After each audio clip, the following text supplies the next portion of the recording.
Kita tidak makan padahal sebelumnya makan itu boleh. Kita tidak minum padahal sebelumnya minum itu boleh. Apalah arti itu semua kalau kita di bulan Ramadan tidak tercegah dari melakukan perkara yang haram. Artinya kita tidak makan karena alasan puasa, tapi kemudian kita bergibah, berarti puasa kita tercoreng, Pak. Karena kita meninggalkan perkara mubah tapi melaksanakan perkara yang haram. Assalamualaikum warahmatullahi wabarakatuh. Bismillahirrahmanirrahim. Alhamdulillahilladzi an'amana bi ni'matil imani wal islam wa farada alaina as-salata waz zakata was siyam wal hajja bil ihram.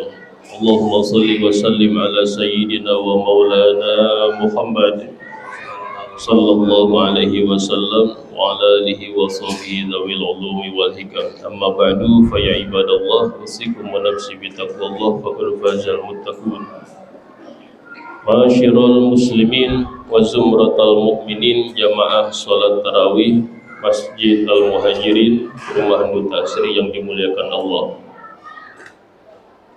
Ulama membagi, mengklasifikasikan puasa menjadi 3 tingkatan. Yang pertama ada yang namanya shaumul awam, puasanya orang awam. Yang kedua ada yang namanya shaumul khusus atau shaumul khawas, puasanya orang yang kategori khawas, pilihan.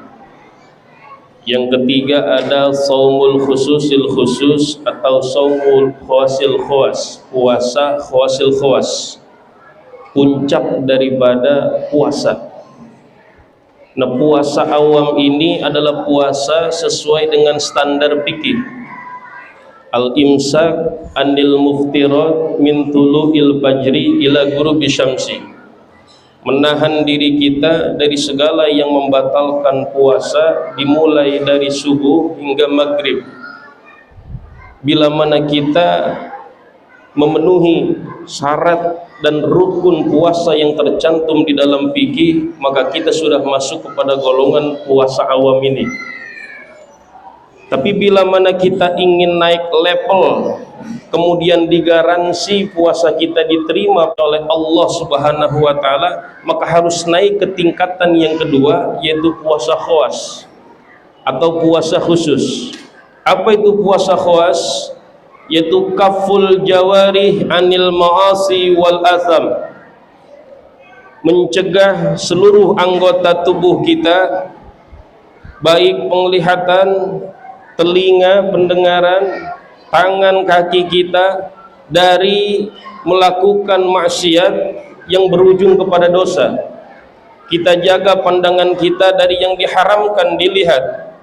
Kita jaga pendengaran kita dari yang haram didengarkan. Kita jaga kaki kita dari melangkah ke tempat yang berbau maksiat. Maka ketika itu kita laksanakan, esensi puasa secara zahir dan secara batin kita laksanakan, maka sudah barang tentu secara fikih dinyatakan sah dan akan diterima oleh Allah Subhanahu wa taala. Kemudian yang ketiga adalah puasa khawasil khawas atau puasa khususil khusus. Ini adalah kriteria puasa yang paling susah, karena puasa ini adalah shaumul anbiya'i wal mursalin wal auliya, puasanya para rasul, puasanya para nabi dan juga para wali-wali Allah. Puasa apa khawasil khawas ini? Yaitu adalah al-kaffu anil himmatid dani'ati wal afkari dunyawiyah, tercegahnya kita dari memikirkan sesuatu yang hina, yaitu urusan dunia dan pikiran-pikiran yang selain akhirat. Maka wa yahsulu al-fitru, orang yang sudah kategori puasa khawasil khawas ini akan bisa batal puasanya bukan hanya dengan sebab makan dan minum di siang hari Ramadan, tapi dengan sebab sedetik saja lupa ke Gusti Allah di selain dalam keadaan tidur, maka yafturu shaumuhu, puasanya bisa batal. Mungkin kita tidak bisa naik ke level yang ketiga ini, Pak, tapi bisa kita usahakan untuk naik ke level yang kedua, yaitu puasa khawas. Karena fama makna saum, Apa artinya puasa kalau kita hanya tercegah dari perkara yang mubah saja? Makan, minum, hubungan suami istri dan lain sebagainya yang disebutkan di dalam kitab fikih itu perkara-perkara mubah, Pak. Kita tidak makan padahal sebelumnya makan itu boleh. Kita tidak minum padahal sebelumnya minum itu boleh. Apalah arti itu semua kalau kita di bulan Ramadan tidak tercegah dari melakukan perkara yang haram? Artinya kita tidak makan karena alasan puasa, tapi kemudian kita bergibah, berarti puasa kita tercoreng, Pak.